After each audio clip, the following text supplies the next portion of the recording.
Ravi de vous retrouver dans la cuisine de Cook Midi pour ce rendez-vous cuisine simple au naturel. Et aujourd'hui, eh bien, on va parler d'une petite graine qui fait son chemin, c'est la graine de chia. Alors elle nous vient d'Amérique du Sud. Depuis 2017, il y a une véritable filière qui s'est développée, qui s'est organisée en France. On parlera de tout cela avec notre invité, Frédéric Pougeot, bonjour. Bonjour, enchanté. Et vous êtes président d'Agrofun. C'est quoi Agrofun ?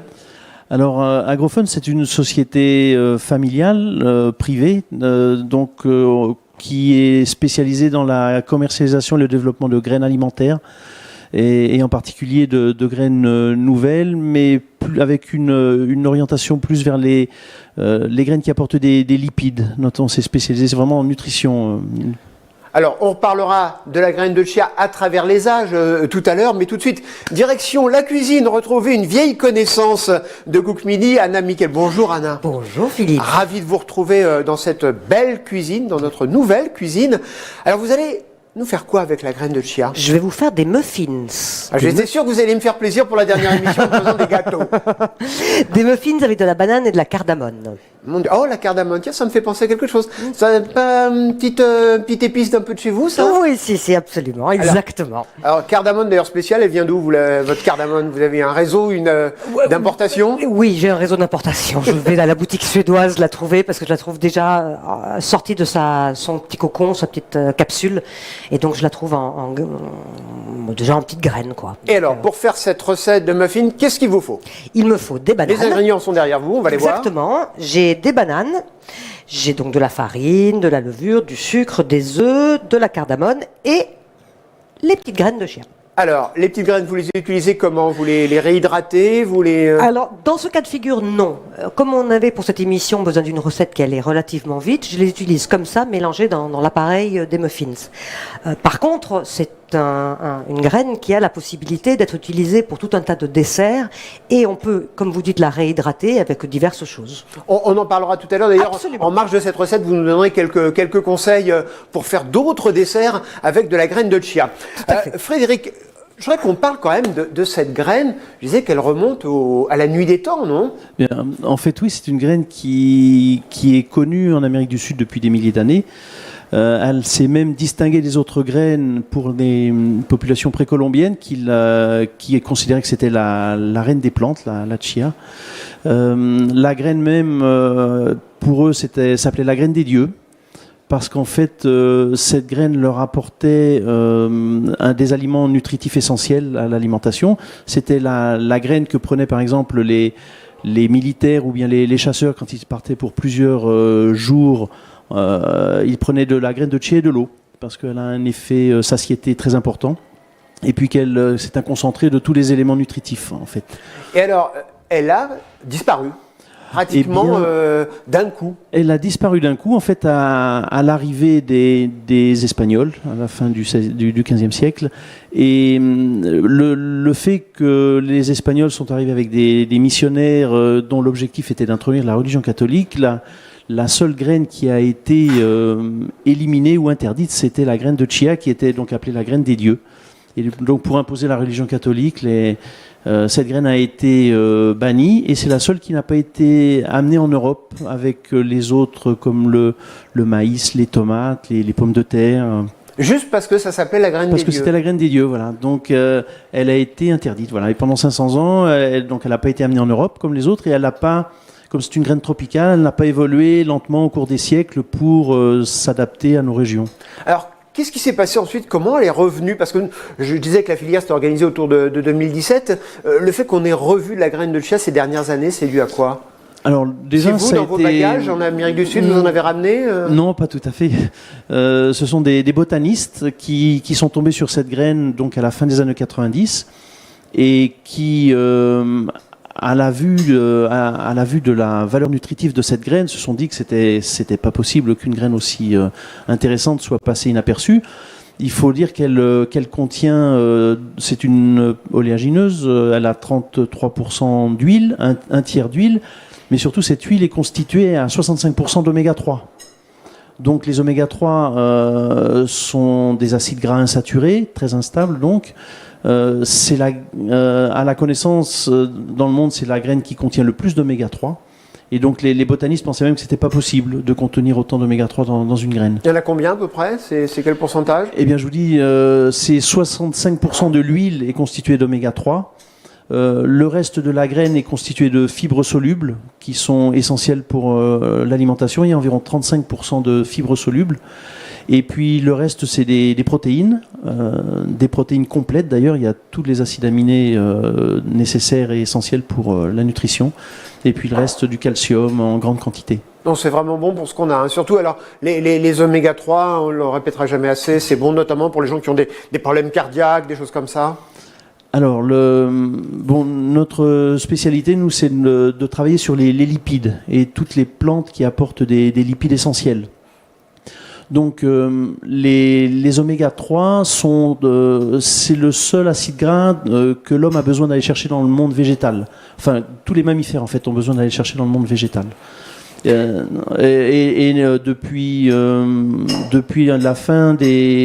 la Deuxième Guerre mondiale, en quelque sorte, on souffre d'une grave carence en oméga 3, l'ensemble des populations des pays développés. On se retrouve dans un instant, Frédéric, je vais retourner en cuisine. Anna, alors vous êtes déjà en train de préparer votre pâte. Excusez-moi de vous avoir fait sursauter. Non, je vous en prie. Vous êtes tellement concentré que voilà. Oui, alors, c'était tellement intéressant ce que vous racontiez que j'étais concentré dans ma bulle. Alors dites-moi tout, il y a quoi déjà? Là, vous avez déjà mélangé, il y a les œufs que vous êtes en train de mélanger. Exactement, j'ai cassé un œuf, je vais casser le deuxième avec une purée de banane. Donc j'ai juste mixé ma banane à la main, là, grossièrement, parce que ça donne des petits goûts de banane dans les muffins, c'est pas mal aussi. Alors dites-moi, il y a quand même tout à l'heure, on listait les ingrédients, il y a quand même quelque chose qui me surprend. C'est, vous connaissant en plus, je me dis tiens, qu'est-ce qui se passe? Il n'y a pas de beurre dans votre recette et il n'y a pas d'huile, il n'y a pas. Expliquez-moi ce mystère. Vous savez, vous êtes mis au sans beurre, Anna? Non, même pas. Je me suis un peu mise à l'huile d'olive, on va dire, mais bon, oui, là, sûr, quand on est en Provence comme vous, on en profite, hein, c'est le sport local. En fait, c'est la banane qui va faire l'effet qui va donner le même effet, et avec les graines de chia, de remplacer tout ce qui est beurre et liquide. On n'a ni de beurre ni de liquide, donc ça marche très très bien. Voilà, et puis dans cette graine, effectivement, comme il y a un peu de gras, ça va aussi sortir. Et puis c'est vrai que dans les moules à muffins, il n'y a pas jamais besoin de les beurrer. Graisser, exactement. Voilà. Donc en fait, c'est une recette qui est finalement assez light. Tout à fait, et on peut la faire avec des enfants? Oui, bien sûr. Ouais. Bien sûr. On peut peut-être changer la banane, mettre autre chose. On peut mettre des fruits rouges, par exemple, en saison. Oui, il y a le gras qui est apporté par les graines, mais à mon avis, la texture ne sera pas tout à fait la même s'il n'y a pas la banane. Hein. D'accord. On peut peut-être rajouter un petit bout de pomme, mais si on enlève la banane, il a manqué de quelque chose. Donc la banane, c'est quand même un élément indispensable de cette recette. Oui. Allez, je vous laisse faire. Merci. Frédéric, aujourd'hui, cette filière, parce qu'on le voit par exemple sur ces boîtes, c'est ce qu'on trouve dans les magasins, ça. Hein. Voilà, ça c'est un exemple de conditionnement qu'on trouve dans les magasins, effectivement. Alors, on voit d'abord bio, ça on en reparlera dans un instant, mais je vois surtout filière chia de France. Ça veut dire qu'il y a une vraie filière organisée aujourd'hui ? Oui, depuis l'histoire du développement de cette graine en Europe a été long parce qu'il a fallu d'abord passer par un process d'autorisation de mise en marché en Europe. Comme pour les médicaments ? Parce qu'en fait, c'est un alicament que l'on doit quand même consommer raisonnablement. Parce que quand on a lancé le novel food, le nouvel aliment, on avait des recommandations de 15 grammes maximum par jour. Cette limite a été annulée, mais il faut quand même consommer de manière raisonnable parce que à l'extrême, ça peut amener des effets hémorragiques. Ah oui, quand même. Oui, quand même. Oui, c'est un alicament quand même. C'est pas quelque chose qu'on prend. Donc, on recommande nous jusqu'à 15 grammes par jour, c'est-à-dire l'équivalent de 3 cuillères à café. Ce qui est déjà pas mal, 3 cuillères à café, oui, surtout que ça a une tendance à gonfler, par exemple, si on le met avec de l'eau ou avec quelque chose. Exactement, ça capte 40 fois son volume en eau. Donc vous avez une AMM finalement comme pour quasiment comme pour un médicament. En quelque sorte, il y a eu une autorisation de mise en marché donc pour la graine entière qu'on a eu en 2017. Ensuite, on a fait la démarche pour l'huile et pour les farines. Et là, on a eu l'autorisation de mise en marché que récemment en 2020. Donc, avec ces autorisations de mise en marché, ça nous a permis de démarrer une véritable filière sur la France entière depuis 2017. Ça a été le lancement de la filière.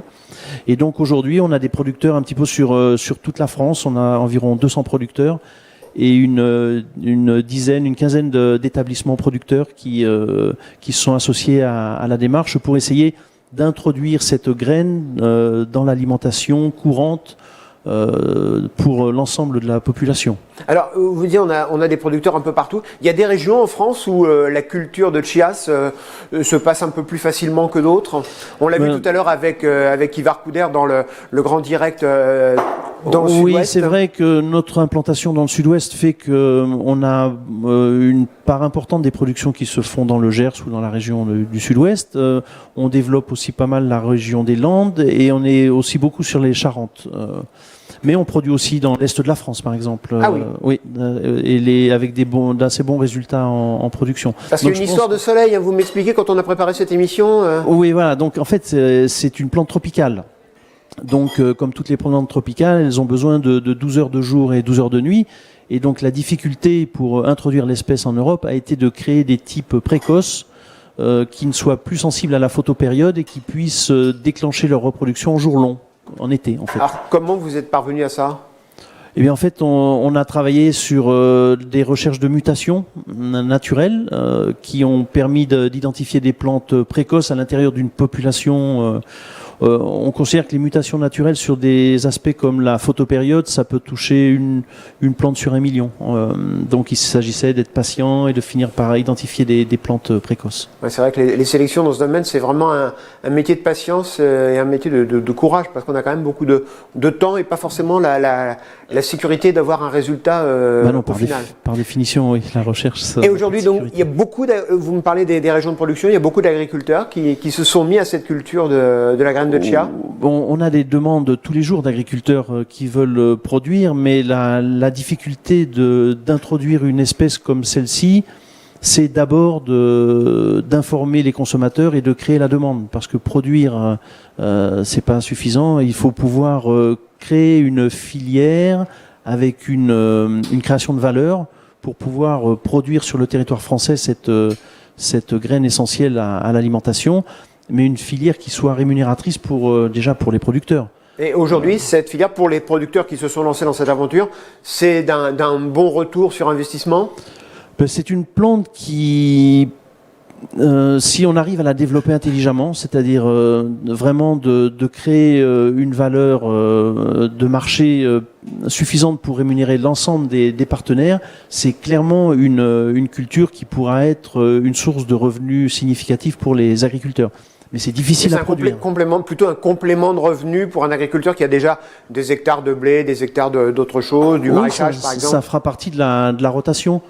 Ça fera partie de la rotation. On estime que les surfaces de chia à terme pourraient être de plus de 10 000 hectares, 10 à 20 000 hectares sans problème.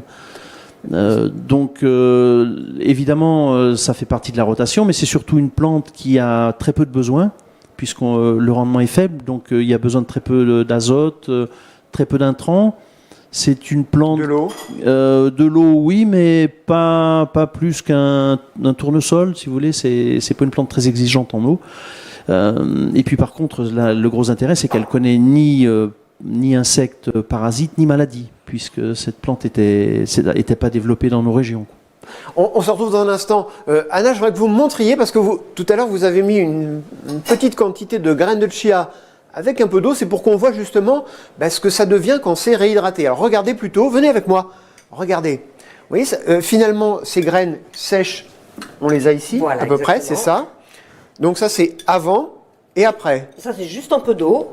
On peut aussi le mélanger avec autre chose que de l'eau quand on veut faire des desserts, par exemple du lait de coco, ou du lait, ou du yaourt, ou ce qu'on veut.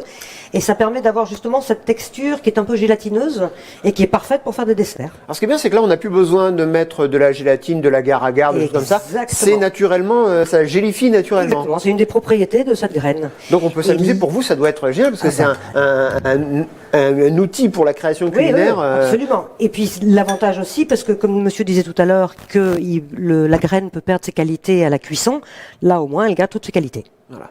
Eh bien, on va retrouver notre invité Frédéric Pougeot. Alors, aujourd'hui, la graine commence à trouver sa clientèle. Vos perspectives, vous le disiez, quand même un certain nombre de milliers d'hectares en France. Est-ce qu'on sera malgré tout obligé d'en importer ? Aujourd'hui, l'importation représente les 3/4 de la consommation sur la France, mais des pays comme l'Allemagne, par exemple, qui consomment plus de 20 000 tonnes, importent la totalité de leurs besoins. Donc les surfaces dans les zones tropicales sont limitées et il est nécessaire de développer une production locale rémunératrice pour les années qui viennent. Et alors la production, ce sera uniquement pour être commercialisée en petites boîtes comme ça, en vrac, ou est-ce qu'on va aussi trouver une production dans l'industrie agroalimentaire ?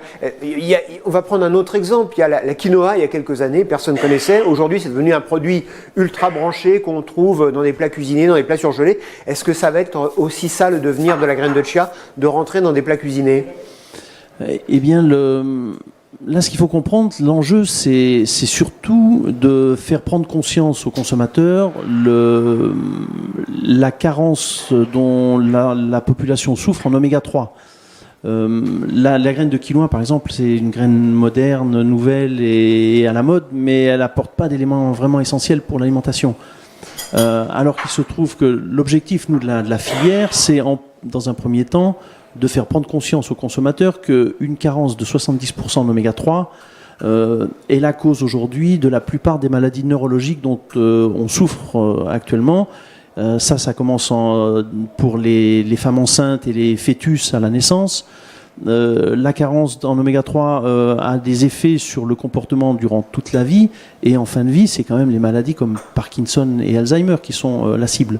Donc il y a véritablement un enjeu de santé publique derrière le développement de cette graine, et pas seulement de faire une graine à la mode ou une nouvelle graine pour l'avenir, quoi. Alors, vous parliez tout à l'heure des faibles besoins de cette plante pour se développer, notamment des faibles besoins en eau.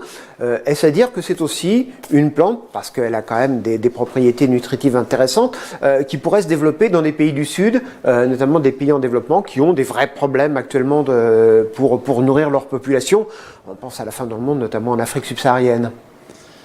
Est-ce que ça peut être un des éléments importants pour contribuer à réduire les problèmes d'alimentation dans ces pays ? Là, c'est un autre sujet. La ration alimentaire se compose de beaucoup d'autres choses que d'oméga 3. Les oméga 3, comme je vous disais, c'est 10 à 15 grammes par jour. Donc on n'a pas la prétention avec la graine de chia d'alimenter des gens qui sont qui ont des problèmes nutritifs beaucoup plus vastes que ça. Nous, ce que l'on veut, c'est équilibrer la ration dans les pays développés. Parce que les dommages aujourd'hui sont réels, concrets, et ne vont faire que s'amplifier sur les maladies neurologiques. Et donc c'est une prise de conscience aujourd'hui pour de la prévention. Alors comment vous allez vous y prendre justement ? Parce que une fois que vous avez dit on a une graine, elle est géniale, il y a 65% d'oméga 3, c'est bon pour ce qu'on a, mais après vous allez vous associer, je sais pas moi, avec des chefs, avec des médecins pour que ce message-là passe ? Bon, on travaille beaucoup avec des chercheurs, avec des neurologues, des chimistes, des personnes qui sont conscientes des dégâts aujourd'hui des carences en oméga 3. On espère avec eux, on a créé une fondation, la fondation Chia de France, qui collecte des fonds sur toutes les graines vendues en France, de manière à financer des études sur les maladies neurologiques. Ça va au-delà des maladies neurologiques, il y a les problèmes de diabète, et les graines entières sont une solution très significative pour l'apport en fibres solubles. Donc on est vraiment sur des connaissances nouvelles qui sont clairement identifiées aujourd'hui comme des enjeux à relever pour les années qui viennent. Et alors, très concrètement, imaginons que je sois agriculteur, cultivateur, faisant plutôt du blé, du tournesol, du colza, que sais-je encore, et je veux me lancer dans l'aventure chia. Quel est le parcours, quel est le cheminement ? Alors aujourd'hui, malheureusement, la plupart de la demande est bio. Donc, oui, d'ailleurs, on le voit ici sur ça, c'est le chia qui vient de chez vous. Voilà, il a le petit logo agriculture biologique. Exactement, parce que ça, c'est vraiment la demande aujourd'hui vient des gens qui se préoccupent de leur alimentation. Il se trouve que les consommateurs bio sont plus attachés et plus sensibles à l'aspect nutritionnel. Nous, notre objectif, c'est de toucher l'ensemble de la population. Donc aujourd'hui, comme je vous disais tout à l'heure, le problème n'est pas que produire, c'est aussi d'adapter la production à la consommation. À l'avenir, je pense que... Donc si je vous comprends bien, vous refusez du monde en ce moment, quoi. Oui, beaucoup de monde, oui. Ouais. Oui, parce que produire et puis après se demander comment on va l'écouler, c'est pas une solution. Il y a, au début du développement de la graine de chia dans les zones tropicales et subtropicales, le prix de la graine était tellement élevé, on parlait de $30 le kilo. Beaucoup de petits agriculteurs se sont lancés dans la production de graines de chia parce que ça valait de l'or. Hein, vraiment, c'est l'or des dieux, comme on dit tout à l'heure, voilà, la graine des dieux. Voilà. Mais la production a été plus vite que la demande. Et au bout de 4 ou 5 ans, la production de ces petits producteurs sud-américains a été supérieure à la demande. Et du jour au lendemain, le prix qui était à 20 ou $30 le kilo est tombé à rien parce que à partir du moment où la demande est couverte, la marchandise n'a plus de valeur. Donc ça a engendré la faillite d'énormément de petits producteurs des zones tropicales d'Amérique du Sud. Et donc je pense que c'est une leçon qu'il faut retenir, c'est-à-dire il ne faut pas produire de manière irraisonnée et se retrouver avec des surplus sur le marché qui engendreraient un effondrement des prix, quoi. Alors, ce produit, on le trouve dans quel rayon et d'abord dans quel magasin ? Alors la bio, a priori, on peut imaginer qu'on le trouve dans les magasins spécialisés en agriculture biologique. Oui, on est aujourd'hui positionné dans les plus grandes chaînes, comme les Biocoop, la Vie Claire, qui ont été les premiers à mettre la chia d'origine française dans leur rayon. Même à éliminer l'origine d'Amérique du Sud, parce que produire localement aujourd'hui a un sens pour les consommateurs, et soit en sachet de 250 grammes ou maintenant de plus en plus en vrac. On livre beaucoup des magasins avec des sacs de 5 kilos et ils le mettent en vrac à la disposition des consommateurs. Ah, justement, Anna, vous, quand vous allez acheter vos graines de chia, vous les trouvez dans quel rayon ? Moi, je les trouve dans le rayon vrac bio du supermarché local. Très simple, même chez vous, dans le sud de la France, on trouve ça sans aucun problème. Même dans le sud de la France, vous vous rendez compte ? Même dans le sud de la France, c'est énorme. En plus, ça doit bien pousser dans le sud de la France, du côté de l'Île-sur-la-Sorgue et du côté de Gordes, par là, un petit peu.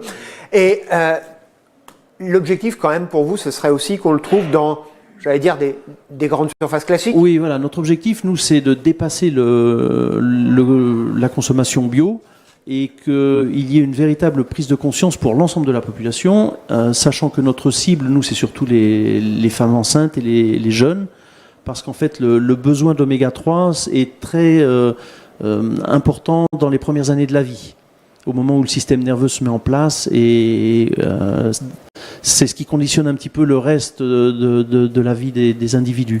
Donc il faut que les femmes enceintes se nourrissent de graines de chia, fassent des gâteaux, des muffins et tout ça, se lâchent sur la graine de chia. Il faut qu'elles soient bien alimentées en oméga 3 pour le transmettre au fœtus. Mais on a bien compris, 3 cuillères maximum. 3 cuillères à café par jour sont suffisants, oui. Très bien. Ouais. Eh bien écoutez, c'est pratiquement la fin de cette émission. Anna, on va peut-être goûter quand même ces muffins qui sont tout juste sortis du four. Finalement, combien de temps de cuisson ? À peu près 20 minutes. D'accord. Mais comme chaque four fonctionne différemment, surtout il faut surveiller les premières fois qu'on les fait pour bien noter la Mais je crois durée. qu'il ne faut jamais d'ailleurs laisser une pâtisserie sans surveillance au four parce que voilà, c'est... Un accident arrive si vite. Absolument. D'ailleurs, on peut demander aux enfants généralement de rester devant le four et d'attendre. Ils aiment bien ça, oui. Maman, ça gonfle, ça gonfle. Super. Ben, on va emmener cette assiette. Venez avec moi. Et puis Frédéric, vous allez venir avec nous. On va goûter. Servez-vous goûter ces muffins. Et pour finir cette semaine ici sur le plateau de Village Semences, on termine avec des gâteaux. Alors merci beaucoup Frédéric d'avoir participé à cette émission, de nous avoir expliqué ce qu'était cette graine de chia et ce que nous allons pouvoir trouver très bientôt dans nos magasins et peut-être dans notre vie aussi, parce que ça risque de changer aussi un peu nos habitudes alimentaires. Merci Anna d'avoir fait le déplacement pour nous régaler, et puis on se retrouvera sans doute très bientôt pour de nouvelles aventures gourmandes. Quant à moi, je vous donne rendez-vous très bientôt sur le plateau de Village Semences. À bientôt.